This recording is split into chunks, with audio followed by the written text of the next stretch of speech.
Good morning, and welcome to the First Unitarian Church of Providence, where we love beyond belief.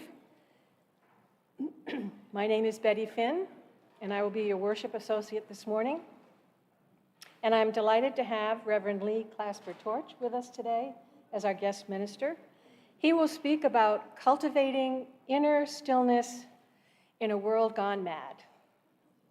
Lee served on the faculty of Moses Brown for 25 years in the Religion and Human Values Department, teaching courses in comparative religion, philosophy, and ethics. He also served as the men's engagement coordinator for the 10 Men Project of the Rhode Island Coalition Against Domestic Violence. Currently, Lee runs workshops, offers presentations, and is a centering prayer and meditation teacher. His study, teaching, travel, and life experience has long involved both a concern for contemplative spiritual practice and active participation in peace, justice, and human rights work. Welcome back, Lee.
Now is the time to light our chalice.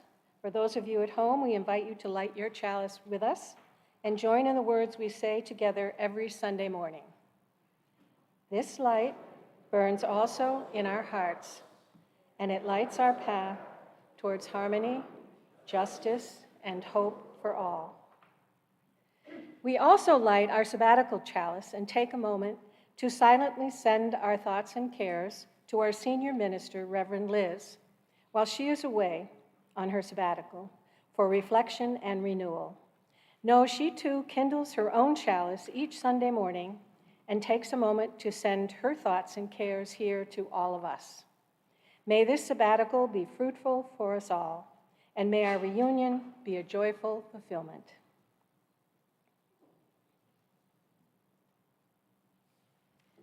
Now is the time to greet one another, so be sure to stand and wave at the folks at home so that they know we're thinking of them.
Huh?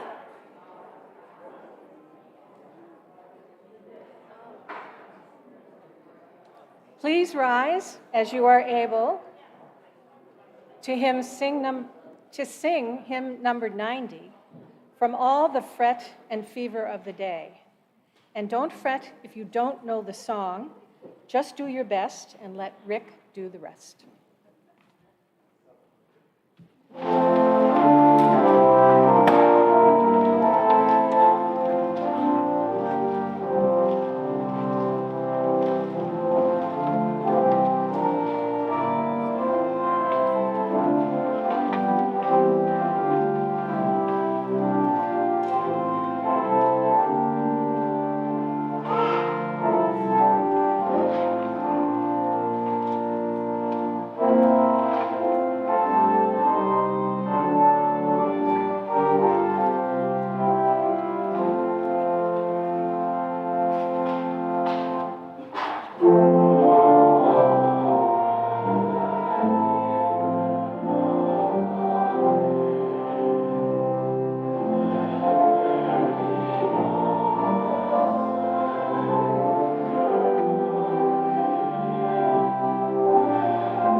Would you join me in reading the covenant printed in your order of service? We, the members of the First Unitarian Church of Providence, with respect for the worth and dignity of each person, with wonder at the light we know by many names, and with gratitude for our deep connection to each other and to the larger web of existence, covenant to walk together in our search for truth, seeking the paths of wisdom, compassion, and justice.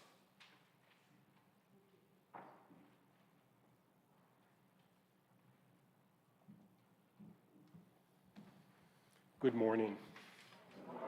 The reading that I'm offering this morning comes from some of you, many of you may know, the four quartets of T.S. Eliot. This is an excerpt, a short excerpt from the first quartet. At the still point of the turning world, neither flesh nor fleshless, neither from nor towards. At the still point, there the dance is. But neither arrest, nor development, nor movement, and do not call it fixity, where past and future are gathered, neither movement from nor towards, neither ascent nor decline, except for the point, the still point. There would be no dance, and there is only the dance.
Now we hear the joys and sorrows of the people in our congregation as written in the book at the back of the meeting house.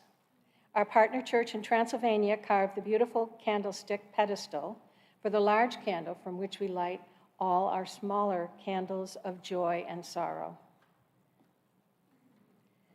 A candle for Eric Bartholomew, who died 2 years ago today at the age of 66. A candle of remembrance for Lorne McCaddy, former member of the choir, who died at the age of 97 on September 18, 2022. He was a gift to all who knew him.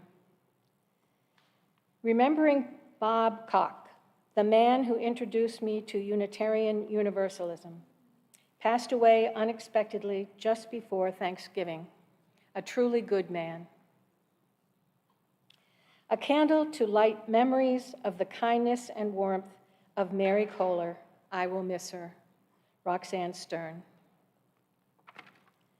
A candle of sorrow for my friend Harold, who lost his wife of 51 years. May his sorrow be lifted by the many happy memories they shared together. A candle of joy from the matriarch of our partner church. Wilma is now out of the hospital and is recovering nicely. A candle of thanks for this community and for all the talented people who make this church all that it is. A candle for Carl and Eleanor Bridge, recover well. A candle for healing the decades of narcissistic abuse and releasing codependence. When there is a mass shooting in our country, our practice is to mark that event with the tolling of our bell. Regrettably, we will do that again on this Sunday morning for last week's Colorado shooting at an LGBTQ club, killing 5 and wounding dozens more, and for this week's Walmart, Virginia shooting in which 6 people were killed and others were wounded. For these lost lives, we now toll our bell.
May we gather together and hold all of these joys and sorrows in the light this morning.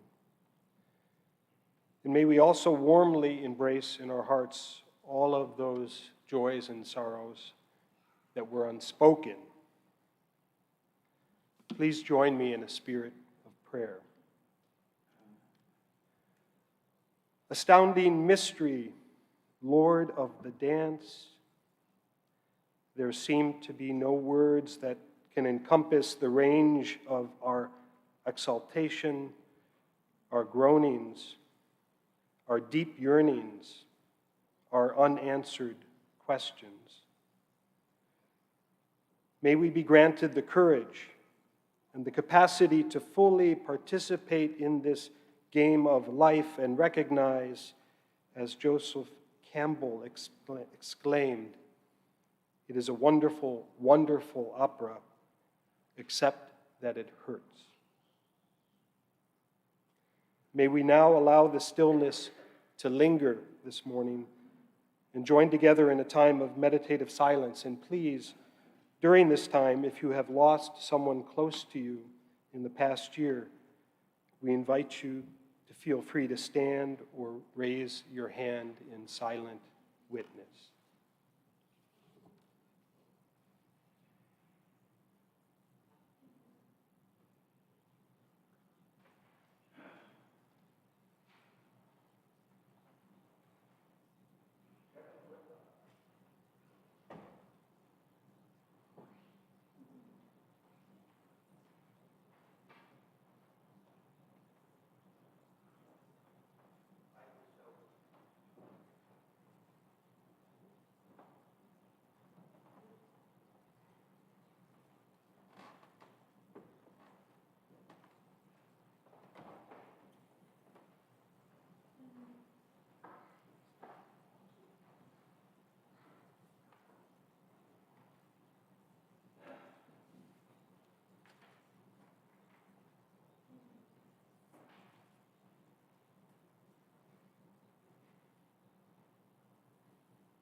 Good morning. I think I can say that standing up here now that I've been to the mountaintop, can you see me? And hopefully you can hear me. It's wonderful to be back in your midst here. So it's not my first time up here.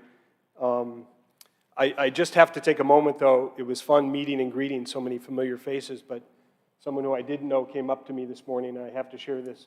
Said, I came here this morning because I actually thought that your wife was going to be talking this morning. I looked at the last name, but I didn't look at the first name. And she looked a little bit, both surprised and a little disappointed. But for those who don't know, I'm Kathy's husband. So it's really a pleasure to be back here this morning because you feel the community here.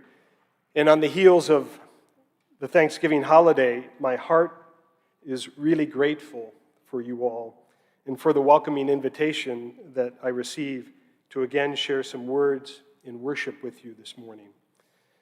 Thanks, of course, has to especially be given to Neil, who initially reached out, and to his wonderful leadership in music this morning. Of course, Betty, a friend, a longtime friend, reflecting on the fact that we lived on a street together when we first moved to Providence, Betty and Tom, and for your worship leadership. And also Nancy in the office, who had steady communications and preparation for this order of service. I'm really grateful. I'm not unmindful that it takes a village, and it is always a blessing to be back in this particular village known as First Unitarian Church of Providence. May I begin by also gently acknowledging this turning of season from Thanksgiving into what some celebrate as Advent, which represents our perennial heart longing for peace and justice and goodwill in this crazy world. So it is in this spirit I preface my reflections this morning with a prayer of invocation written by Ramon Panikkar, the philosopher, scientist, theologian, and mystic. God's angels and spirits present here and now. Human beings and every living thing attending here and now. Benches, walls, stones, pews, sacred spaces abiding here and now. May my words this morning be in harmony with the universe, contribute to its justice, enhance its beauty, and be spoken in freedom, so that peace may draw a little closer to our world. Amen. I want to talk about stillness this morning, even and maybe especially as our lives seem too often frenzied and overly busy, and our world increasingly agitated.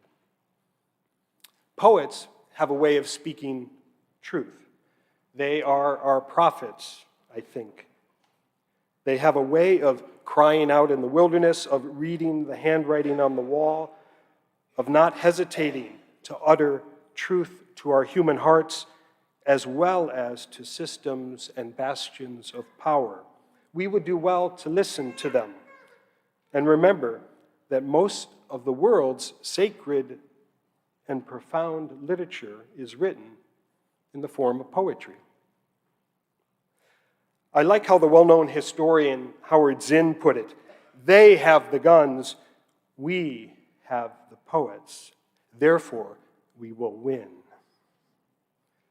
So I try to listen to poets of all kinds, from all cultures and wisdom traditions.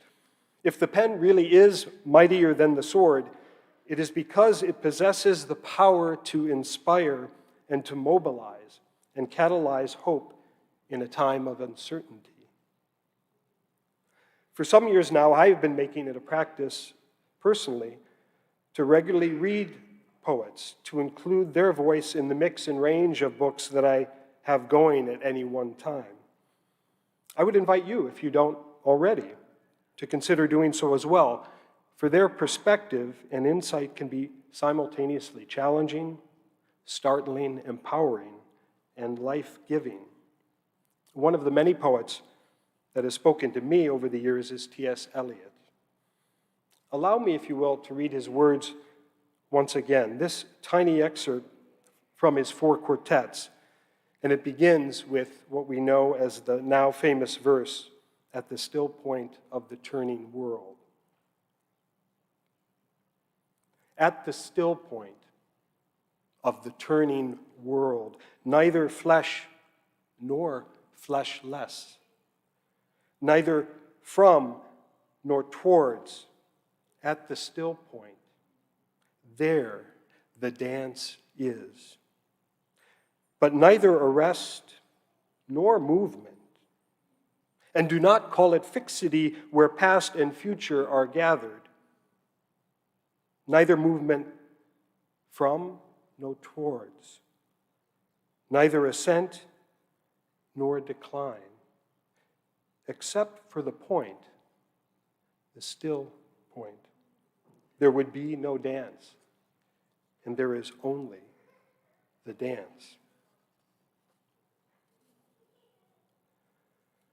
This turning world of which Eliot speaks, rather than a reference to the rotation of the earth on its axis, poetically describes the maelstrom we often feel caught up in, personally, socially, politically, and ecologically. The world and each of our personal worlds, even when filled with pockets of beauty, seem to have gone mad, spinning ever faster with ignorance, with grief, with injustice, and violence. We walk around with a kind of perpetual vertigo. Just in this past week, there have been 3 mass shootings.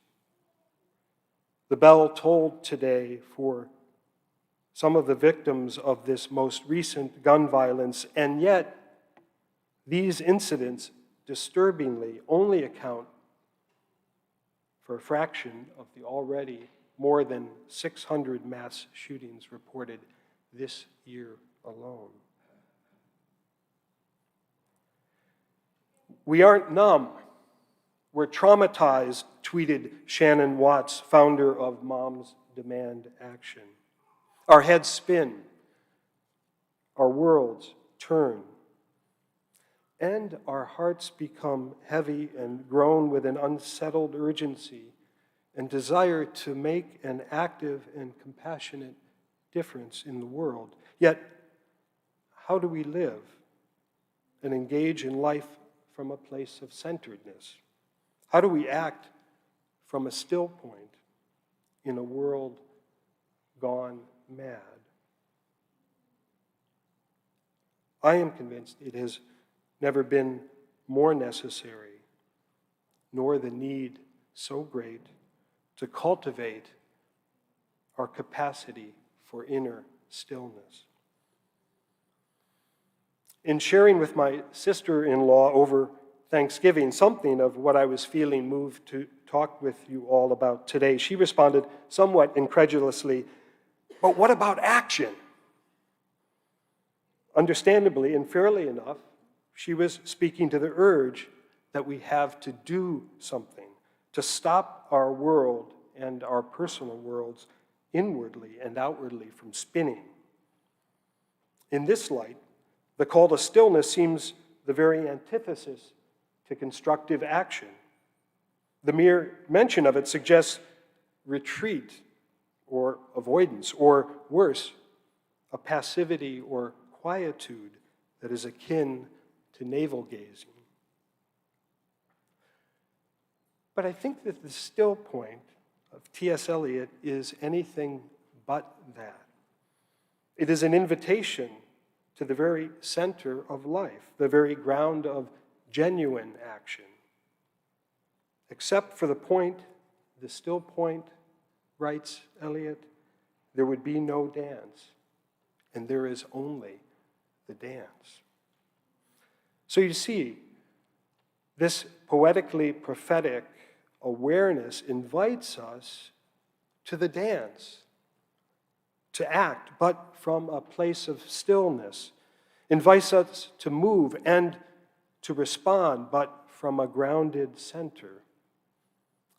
Such a place enables us, empowers us, first to see clearly, and then to act mindfully, to engage in right action, as the Buddhists might say. There is a provocative parable by the ancient Taoist master and storyteller Chuang Tzu. It's entitled Flight from the Shadow. I think it's pertinent for us in this moment. There was a man who was so disturbed by the sight of his own shadow and so displeased with his own footsteps that he determined to get rid of both. The method he hit upon was to run away from them. So he got up and he ran. But every time he put his foot down, there was another step, while his shadow kept up with him without the slightest difficulty. He attributed his failure to the fact that he wasn't running fast enough.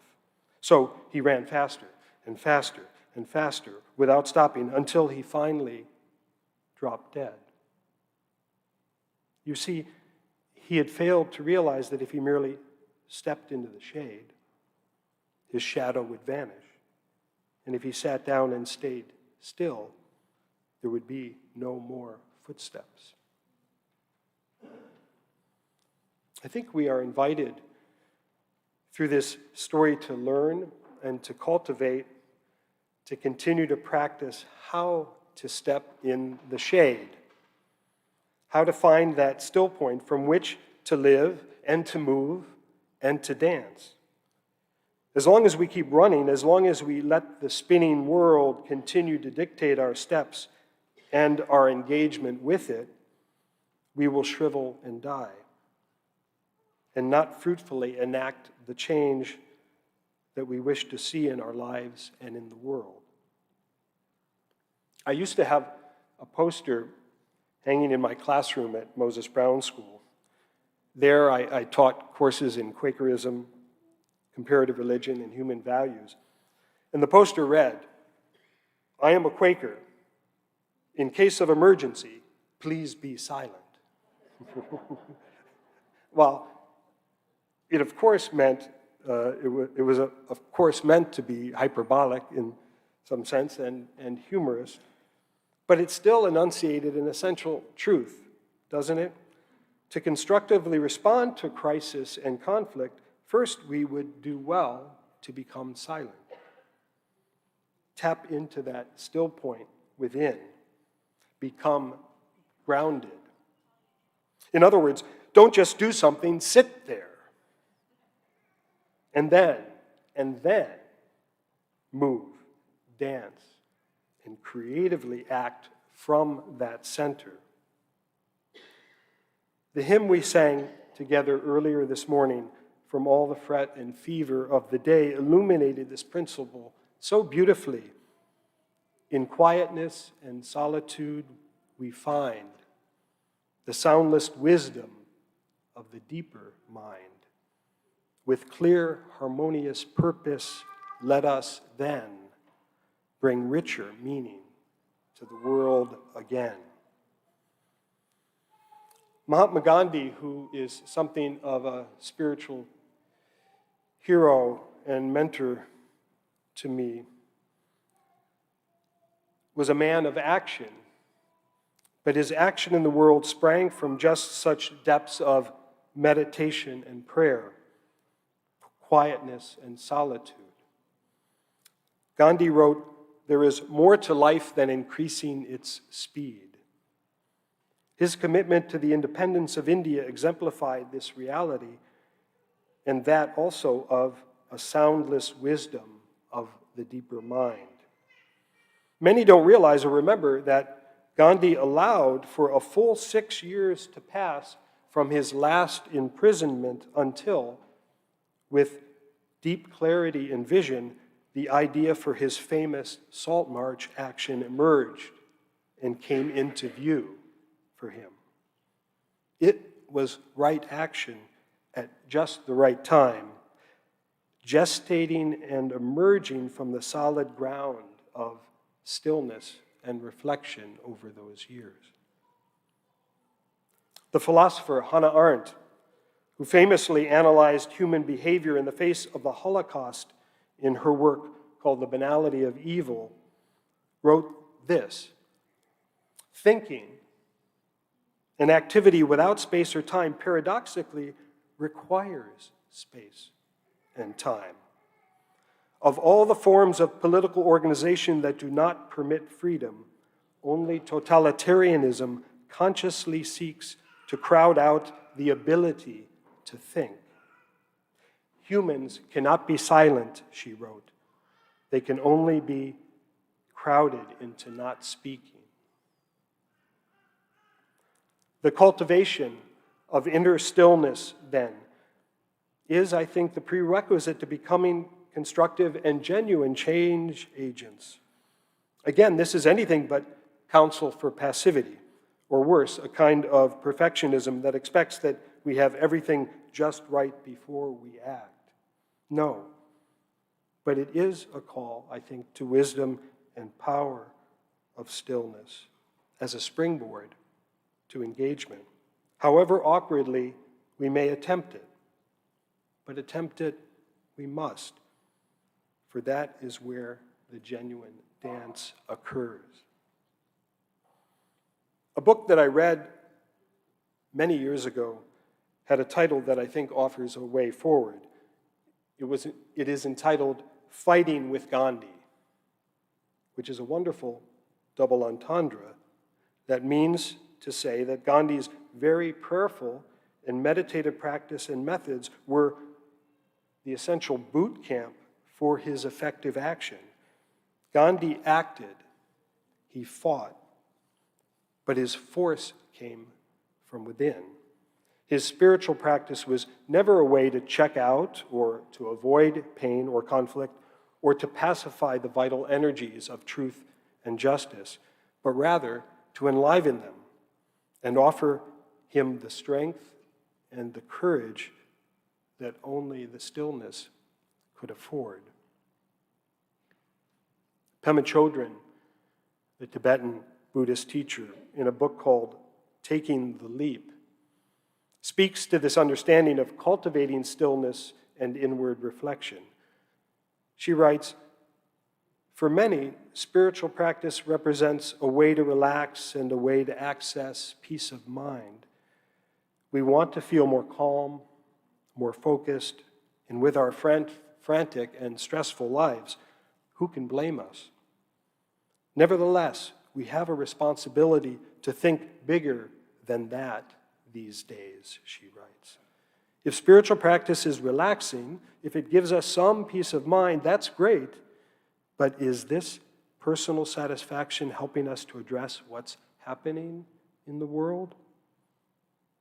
The main question is, are we living in a way that adds further aggression and self-centeredness to the mix?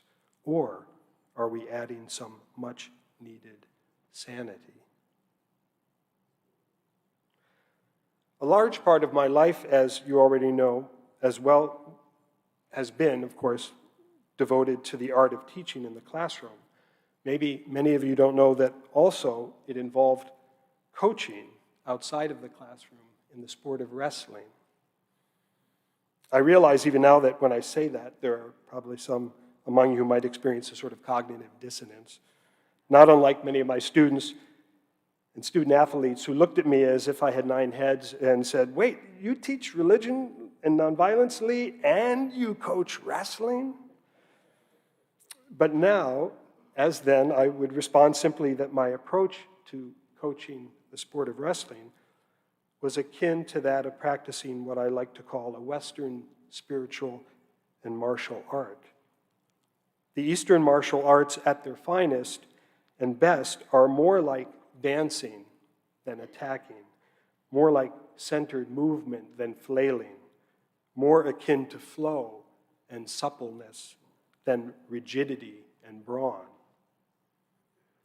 In the martial arts, as in the best athletic practice, you build energy for action by conservation, by becoming still, mentally, emotionally, physically. In effect, you sink your consciousness. "The ocean has many waves," wrote the Dalai Lama, "but deep down it is quite calm." So please, friends, I encourage you to continue to dive deeply into the depths of your spirit. Build pockets of stillness into your life. Cultivate meditation. Go for walks. Occasionally, and with intention, turn off the noise of your machines. Listen to the silence. Ride your bike, going nowhere in particular. There is a creative and healing purpose in stillness. The Jewish understanding and mitzvah of tikkun olam, to repair the world, is so meaningful here. "It is not your responsibility to finish the work of healing the world," said Rabbi Tarfon, "but you are not free to desist from it either." In the soil of stillness reside the seeds of transformation and change. So, we can really do no better than to circle back to a poet's wisdom, Mary Oliver in this case, and listen to her prophetic charge and call this morning. Today, I'm flying low and I'm not saying a word. I'm letting all the voodoos of ambition sleep. The world goes on as it must. The bees in the garden rumbling a little, the fish leaping, the gnats getting eaten, and so forth. But I'm taking the day off, quiet as a feather. I hardly move, though really I'm traveling a terrific distance. Stillness, one of the doors into the temple. Amen. May all of those of us who are able please stand and sing together the hymn number 83, Winds Be Still.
We pass our collection basket to make a community expression of thanks for our many blessings, those we have witnessed and those yet to come. Thank you for your generosity and all you do for our congregation and the wider community. The morning offering for the work of the congregation will now be freely given and gratefully received.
Today there are 3 invitations. The first was in your order of service to remind you that there is an art opening on Thursday night from 5 to 7. That's December 1st. And there'll be some music and food and snacks and wonderful things to see.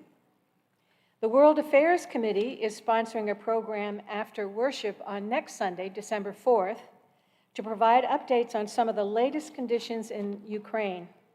The speakers will be a young couple who escaped Ukraine together after the invasion began last spring. One is a Cranston native, and the other grew up in Ukraine. They are now both living here in Rhode Island. Come and enjoy some light snacks, hear about the current conditions, and get some information on how you can help.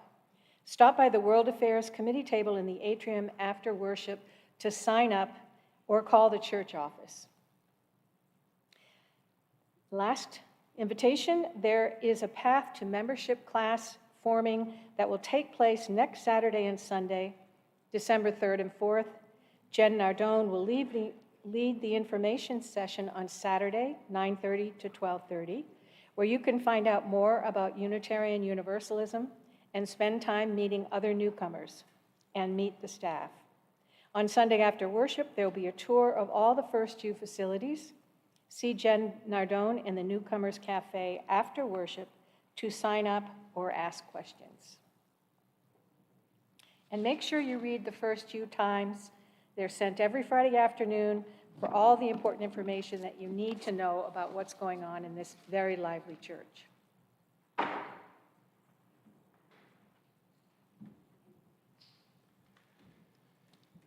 In the midst of hate, I found there was within me an invincible love.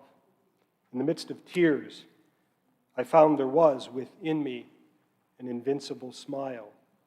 In the midst of chaos, I found there was within me an invincible calm. I realized through it all that in the midst of winter, I found there was within me an invincible summer. Amen.